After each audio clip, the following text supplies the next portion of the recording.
Έρχονται κι άλλοι. Ναι, από εκεί ανεβαίνουν από τη σκάλα. Τι πανέμορφο. Ένα πράγμα πρέπει να κάνετε πάρα πολύ ησυχία για να μην στρεσαριστεί και δεν πετάξει. Και όταν πετάξει δεν θα κάνετε φασαρία καθόλου. Οπότε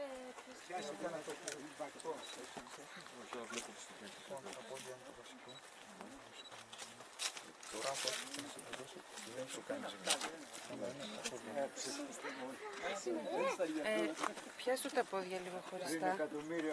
Κράτησέ του λίγο. Ουρά είναι. Πόσο τρομάζουμε.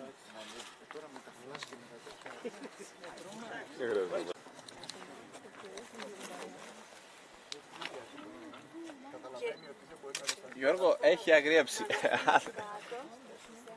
είσαι έτσι και φεύγει μόνος σου. Δεν τον πετάς ψηλά.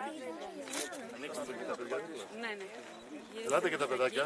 Όσοι είναι τώρα λίγο πίσω. Από πίσω. Παιδιά από πίσω, ελάτε να σας... Άντε, καλό ταξίδι.